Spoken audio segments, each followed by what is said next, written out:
Hello. Hello, This, hello. yeah, this is Aiga Udre from Latvia, psychodramatist. And this is the talks for Professional Association for Psychodrama and Sociometry. And yeah, we are making these talks with psychodramatists all around the world.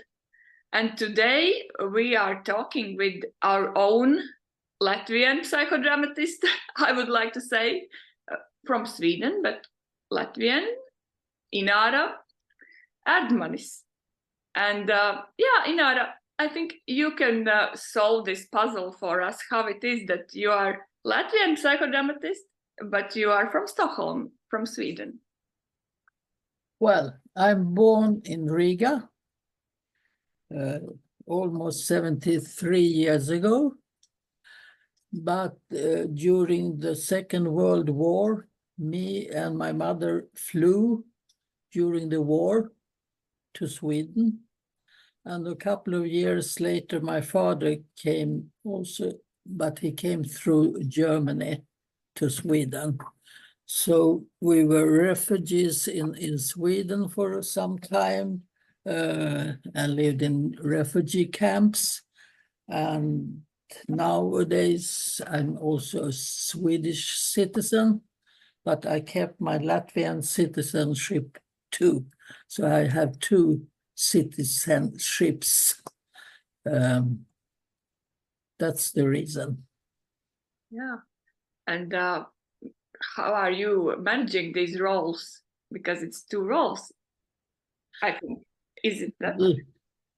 I change when I pass the middle of the Baltic Sea. Oh, okay. Then when I'm going towards Latvia, then I become Latvian, and then when I go towards Sweden, then I become Swedish. Great. And yeah, tell us about you and psychodrama a little more. Yeah, how do you met psychodrama? Let's start from the beginning, maybe. Well, the first time I met psychodrama was in the late 60s when I was head of the first rehabilitation home for grown-up addicts in Sweden. And then it was said that a psychodramatist was supposed to come and be one of the staff, but she never came. I really don't remember the reason why she never showed up. Okay. But then I started to look up what is psychodrama. And then in the middle of the 70s, 1975, Zerka Moreno came to Sweden in the fall. That was after GL died in May that year. She came to Sweden to make an introduction to psychodrama. And I became one of her protagonists. And since then, I'm for it. And after that, she started one full education outside of the States. The only one she had outside of the States was here in Sweden. We were about 20 people when we began. The first one who was ready, who had gone to the States too, was Peter Felix Kellerman, who had written a lot about psychodrama and nowadays lives in Israel. So that's how it started, and I started my education. Do you remember your own first encounter or psychodrama work? Yes, I remember it very well.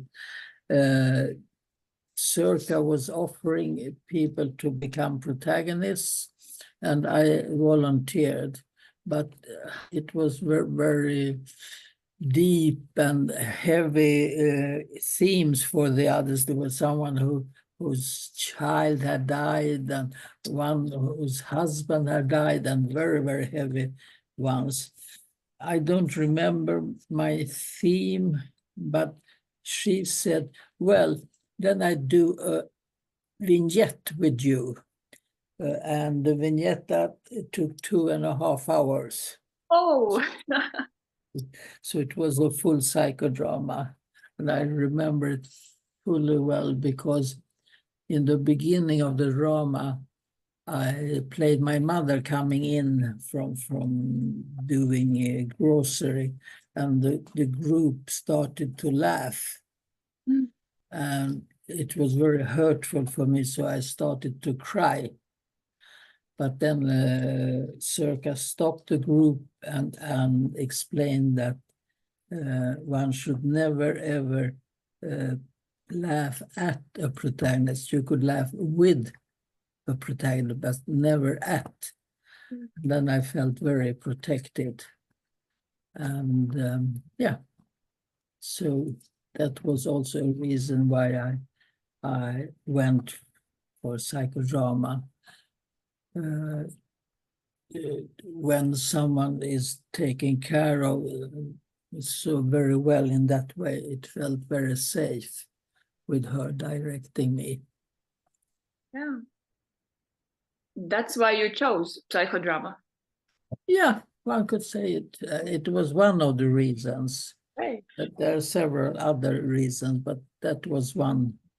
Can you tell us some more about the other reasons, if you can? Yeah. One reason is you don't just talk, you show, you do, you use your body. It's not like in analysis where you just lie on a couch and talk and talk and talk. Here you do things with your whole body. And also you have to use your imagination and creativity all the time, because it's moving all the time. Mm. And also the laugh. I talked about laughing with the protagonist. You could use your humor. It could be, yeah, and I don't know any other therapy form where you could laugh together in a group as you could in psychodrama. So that's some of the reasons. Yeah, and how do you learn psychodrama? For how many years do you need to learn psychodrama? How do you think? Well, the basic education went on for several years. Zerka came to Sweden twice a year. Okay. I think it was for 4 or 5 years. And then you get your basic education. And after that, there was further education. So you, well, one could say with our education we had with Zerka, it led up to CP level, what's called CP level within Nordic Board statutes. And then later on, we completed, some of us, and went for TP, trainer, educator, and practitioner. And some in this group got to that level, not very many, and still some from the very, very first group are in psychodrama still. So it's a long time together. Yes. And I would say I don't consider I ever will be fully trained in psychodrama, because there is always new things you could learn. Mm. And you should never be content and say, now I know, because there is always something you you might learn or catch, and you could add to your instruments, so to say. Yeah, it's like with the personal growth and therapy personal too. You never hit the button. You No. can always find something because, well, yeah, world changing, you know, and circumstances and everything. And I think there is this spontaneity lying. You have to be spontaneous, and it's always something new. Yes, you never reach the bottom or the top. Yeah. You're flying somewhere in the middle, maybe. Yes. And hopefully. Yeah, hopefully, and you know, there can be rainbows and rain and sun and everything else. Okay. Yeah, I had this question in my mind. So you got the TP and then you came to Latvia and bring us psychodrama. Do I understand correctly? Well, when it started to get a little softer with the Soviet Union, then the Swedish State was making different kind of educations for the former Soviet states, and I was asked if I could do something for the drug addicts, because one head narcologist had found me in Stockholm. He was wandering around in Stockholm. He was invited. He saw my name outside my office. He knocked on the door, came down to me. It was downstairs, and he came there and asked whether I would like to come to Latvia and do something for the drug addict educations. So I started to go there, and the Swedish State was paying, and I did different kinds of seminars to people working with drug addicts.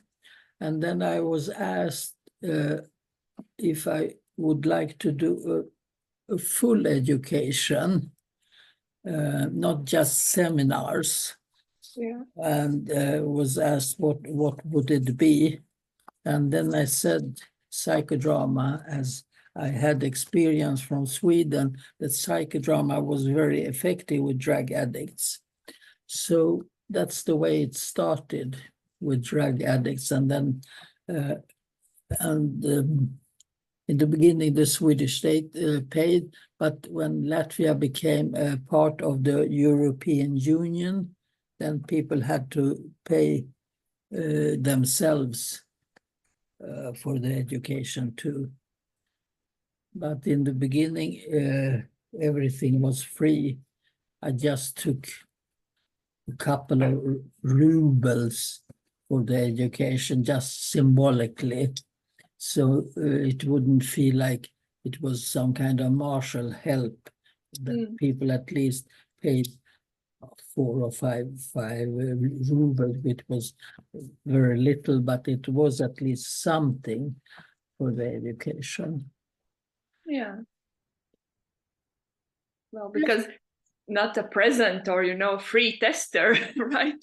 Psychodrama. It's you need to change energies too, and it's a therapy in some level. And in the beginning, I did it myself, and then I started to invite a different kind of psychodramatists doing seminars later on the leader level and on the CP level. Okay. Can I ask you this? What were the reasons why you made the Moreno Institute? Why you felt that you should make an institution for psychodrama in Latvia? Because it started with association. if I understand correctly, right? Yes. But, yeah, what was the need for this?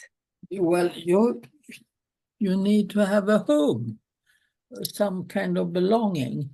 And as there was in different countries, there was institutes leading. There was one in Estonia already, and later it became in Lithuania too, but they were very late. But it's some kind of home, some kind of belonging, where you feel that you could keep the core of people doing, and also some place where you look over the standards and keep the standards and try to connect with other institutes to adjust to have the same level of education. So you feel not just belonging within Latvia, but also belonging within Europe and belonging within the whole world. So you have some kind of connections. That was one reason to have an institute, some kind of base, a home. Yeah.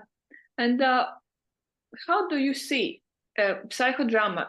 I think it's changing also with the years. How psychodrama is changed right now from the beginning when you started to learn it? Well, it becomes broader and broader, and more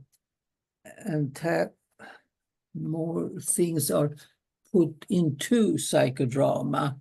It's gets richer and richer with connections with the body therapy, with family therapy, and so on. So it's what before was very clean and static has now developed to something more. That's the main change. So it's not standing still, it's changing all the time according to what's happening in the world and within the field of psychotherapy and in the field of politics and spiritual things and so on. Yeah. Oh, I have a question for you. If it's too personal, you cannot answer. But when you came to us in Latvia at some workshops, and you said that psychodramatists have to be like very open and give a lot of questions. I just lost the real word, but valīgs in Latvian. Yeah, you have to be trustworthy and interested in people. What are you doing when when you have a bad day and you just not, but you have to work, and you have a group, but you just cannot be in this mood? How can you take this role of psychodramatist? Well, first of all, you try to figure out how come that I'm not on the top of myself. What makes me go down, and what could I see the reasons behind that? And also, when you meet a group, you feel the energy from the group. So it's all the time an exchange between me and the group. So it's not just me giving, because also the group is expecting to get something, and they have energy that comes to me. So all the time there is exchange in energies, which makes me go up instead of just to get more depressed and so on. And I somehow always find something interesting in a group that makes me curious, and I want to investigate, which makes the so-called bad mood disappear, and with a new energy, we build something together. So I would describe it. Okay, thank you. Yeah. That's maybe sometimes it's hard to pick yourself up and just go. But yeah, I felt that you need to make first step, and it's going sometimes. Well, it's also some kind of, you made a commitment to a group, Of course.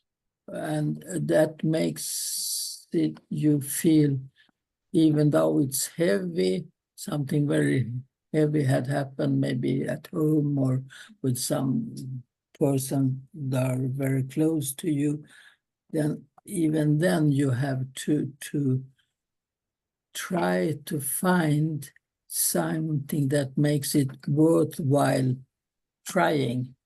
Yeah. And looking for what could it be? Where could I find it? And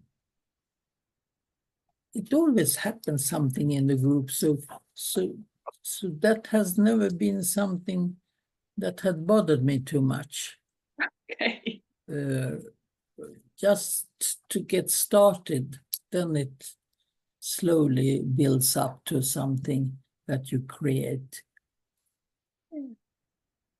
And sometimes for me, group and other people helps to, make this, change the roles and not be in myself, bad mood, I'm so bad or something, in a bad situation. I can just change roles and yes, that's and connect to the other person. Like, okay, I'm with you now, Inara, so I'm for you here. And then we are exchanging. yes. Yeah. So yeah, thank you about this. And what do you think, what is the salt of psychodrama?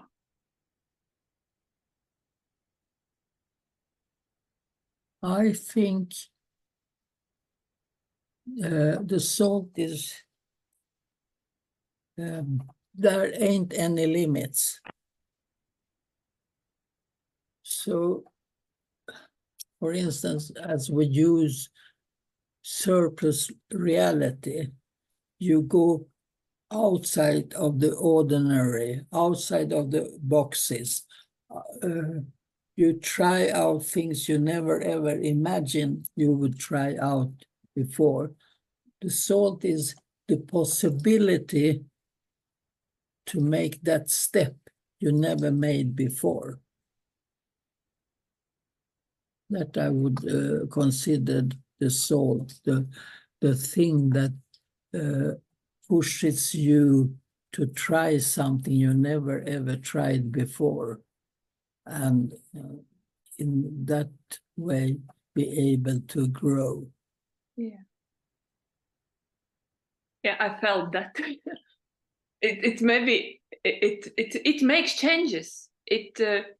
Yeah, in a safe place, because well, this is for me, yeah, that I sometimes think about things that I can do, maybe possibly sometimes, but I'm too afraid to do them.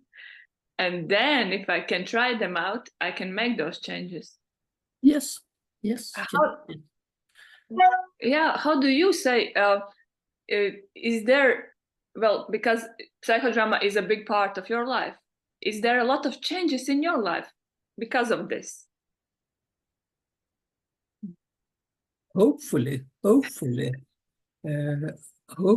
I have become a more open person, a more curious person. That's one thing I really hope have changed me a lot. To be curious about other people and also consider that I don't know everything yet. Will you know everything at some point? How do you think? Will you know everything at some point? No. Yeah. I don't think so. And I'm glad I don't. Yeah. Okay. What is your favorite technique from psychodrama? Role reversal, of course. That's the basic technique in psychodrama. I used to say, when you don't know what to do, you could always role reverse. Yeah.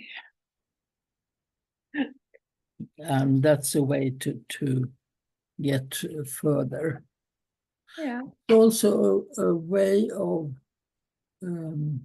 expanding your views when you are able to role reverse with someone. You get a bigger perspective of the world and about things when you look with some other person's eyes. Yeah. And that's the main thing, roles in psychodrama.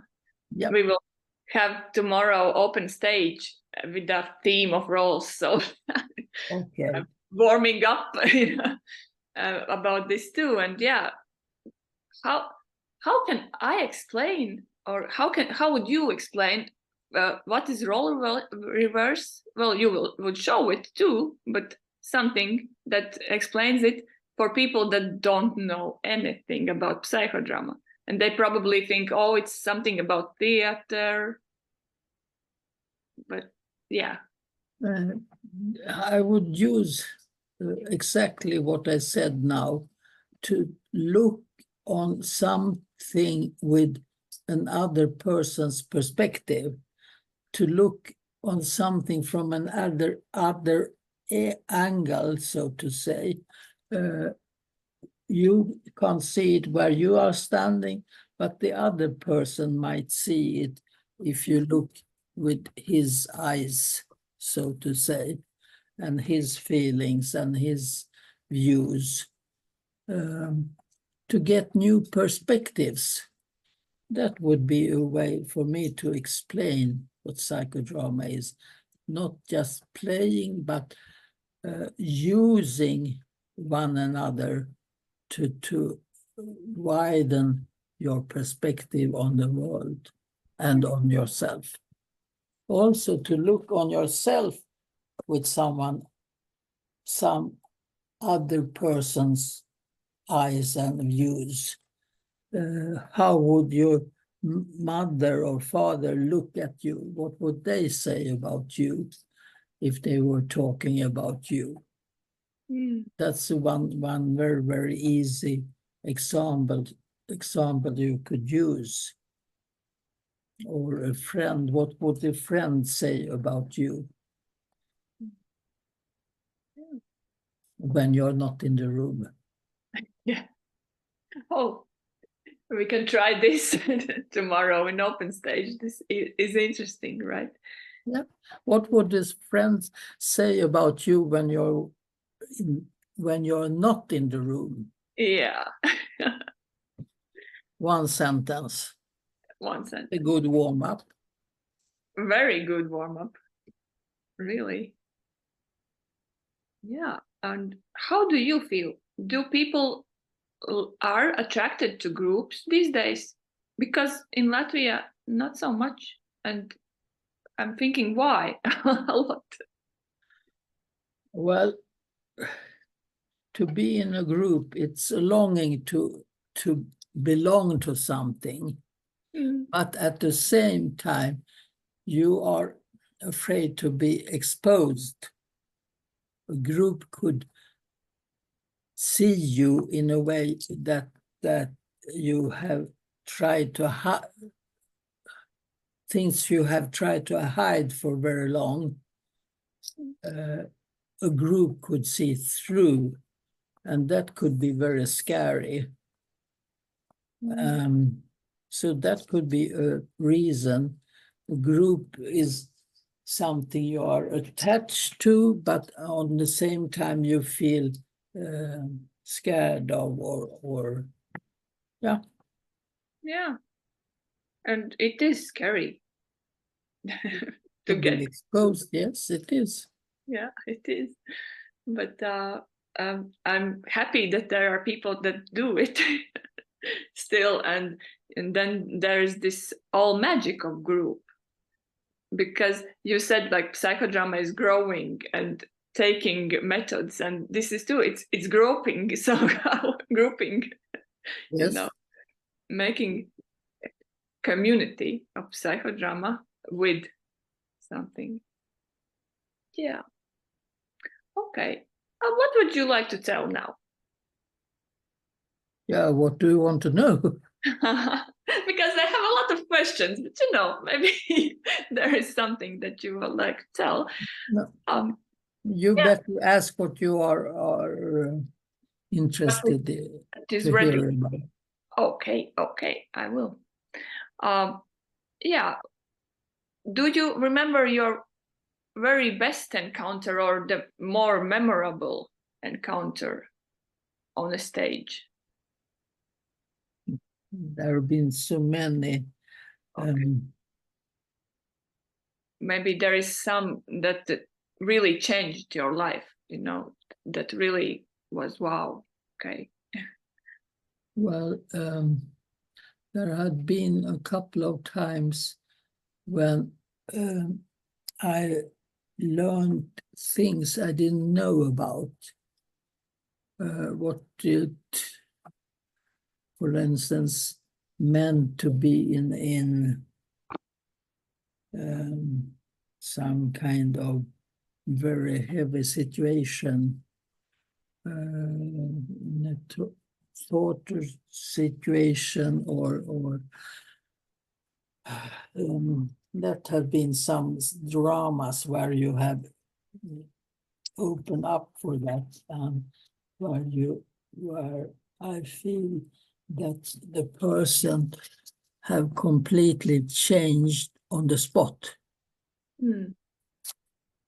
From being very angry and not forgiving, suddenly soften up and could be see the so-called enemy with new eyes, and at least understand, maybe not forgive, but understand how come the mother or father or partner behaved in a special way.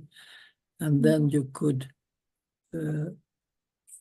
let go of the hate and the evil within you, and you could grow in a new way, and your life could go further on.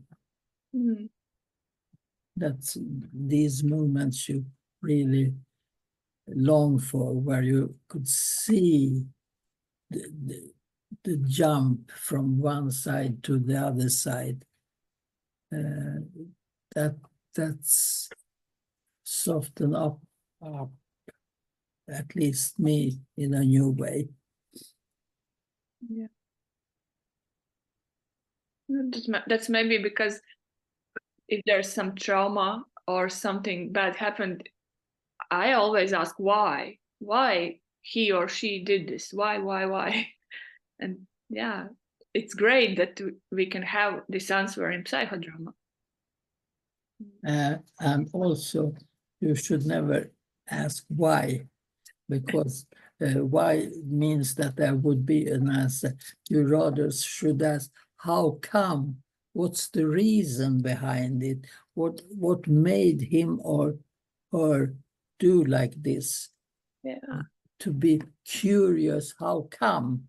Not why. The why is, somehow demands that there is one answer. Mm. There are several answers and not just one answer.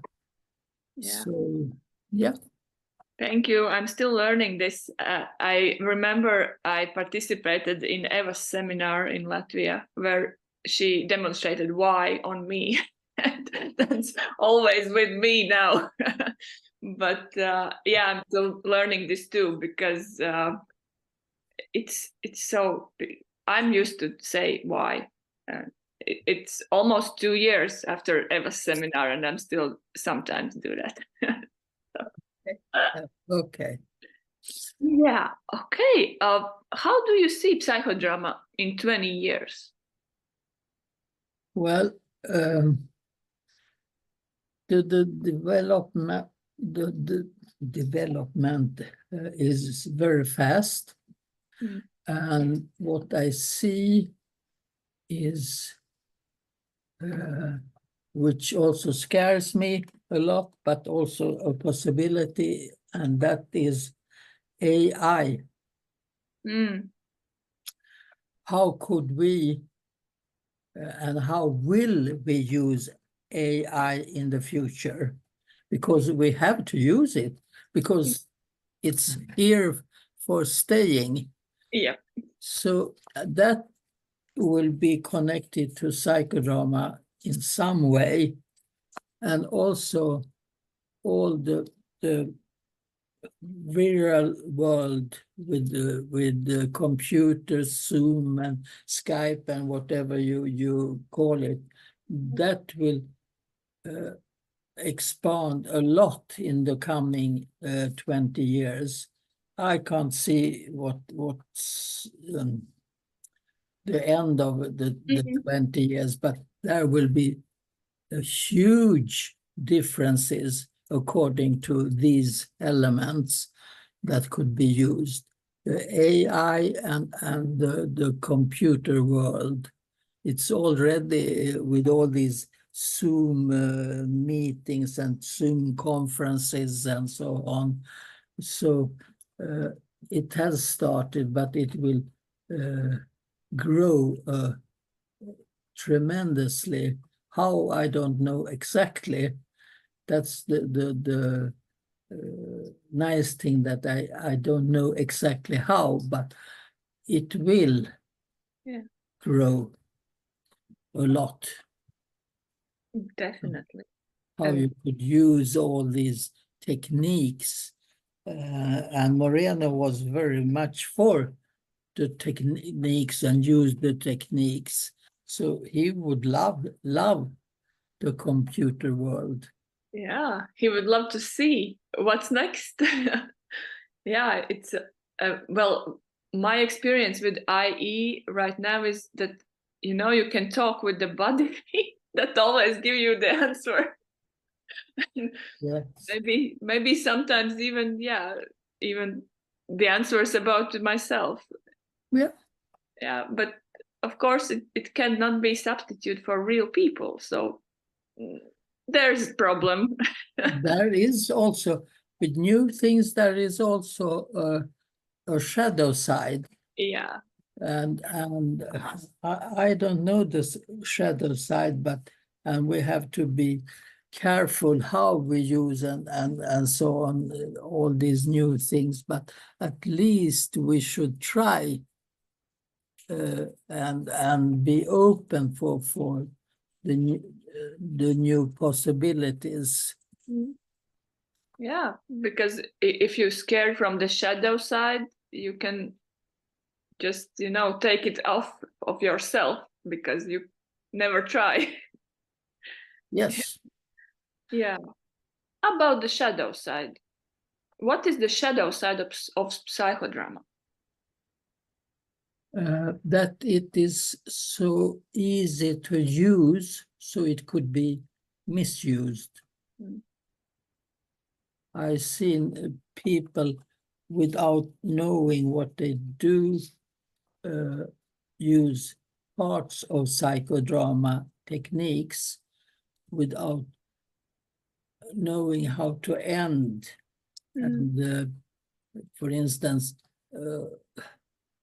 they do some role reversals, but they don't change people back in their own role and so on. So there is so many possibilities that could be used, but you also know how to end it. I used to say the main thing you should, the protagonist should be able to walk on his feet from the session, and not to be taken out by ambulance or led out by other people.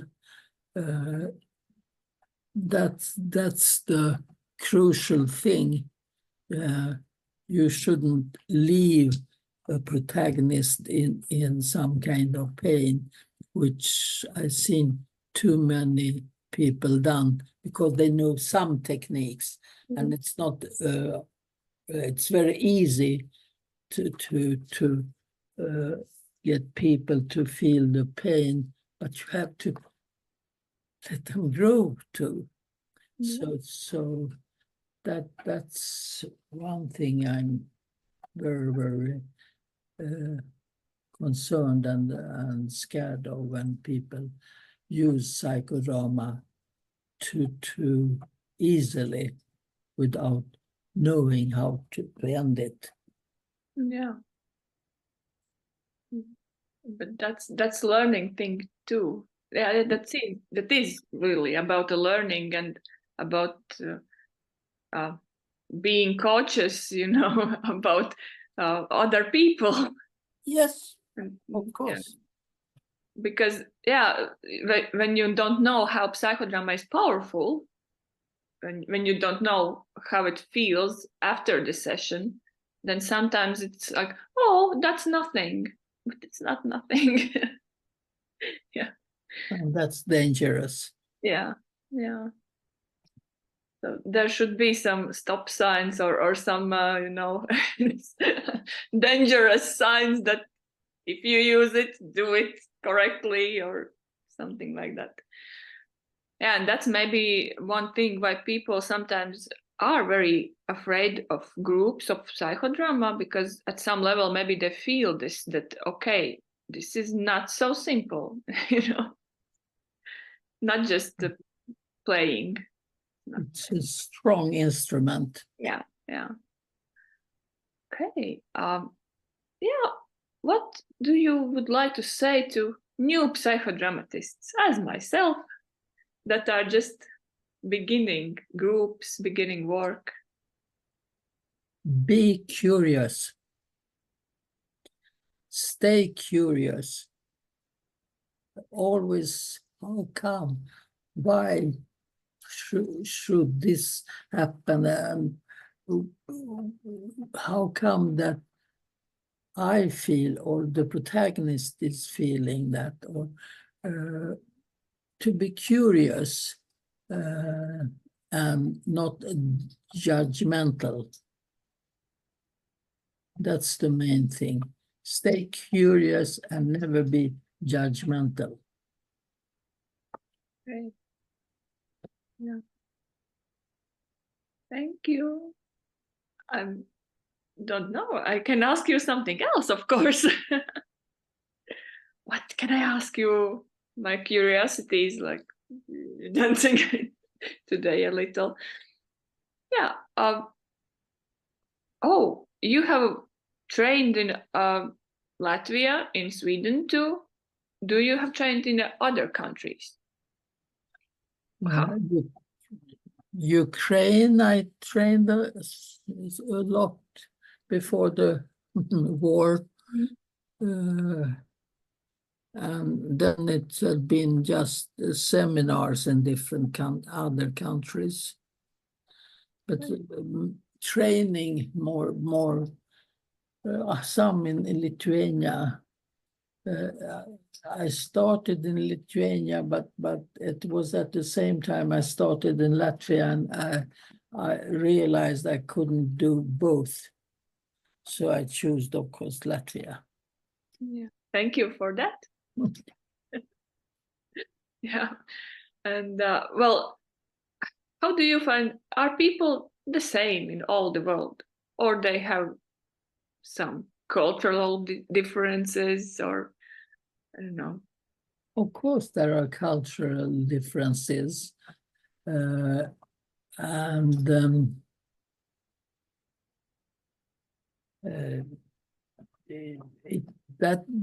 that's one of the things that makes it so exciting to not be too not to judge too much, to really see that there are differences, and how could you learn from the differences and the different cultures.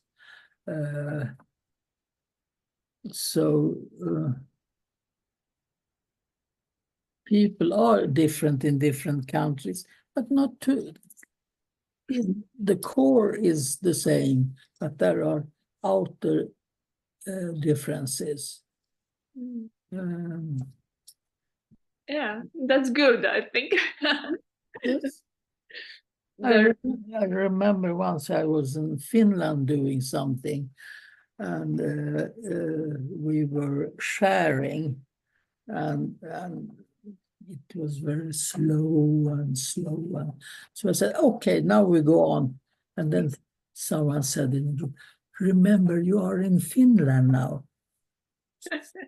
So take it easy. So yeah. there are differences even in that sense. And then it's good when people make you realize that.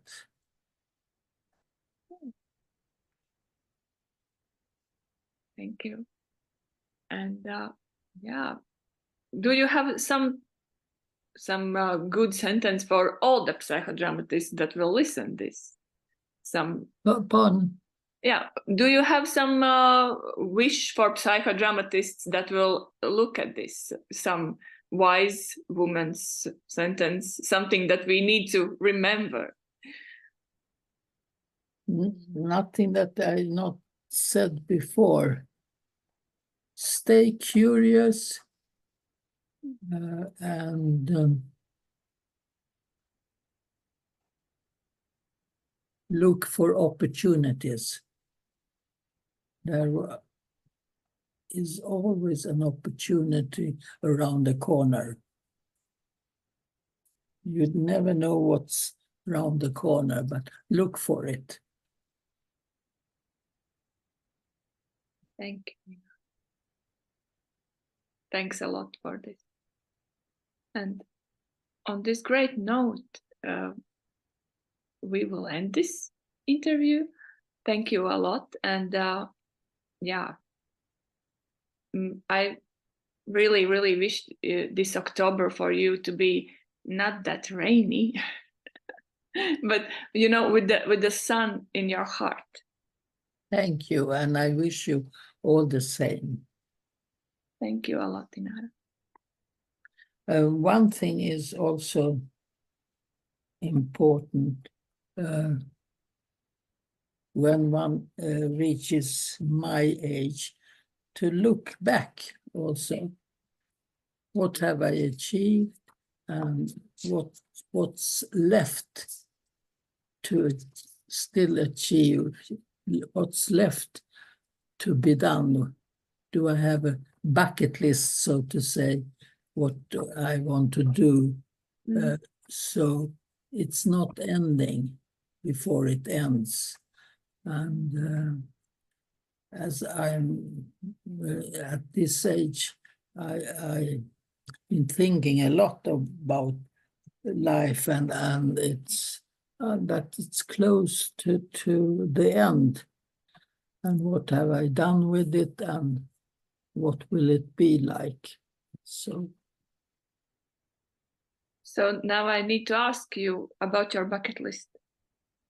Is there things left? There are some things I would like to do, and there are some things which I would like to do once more, which I've done before.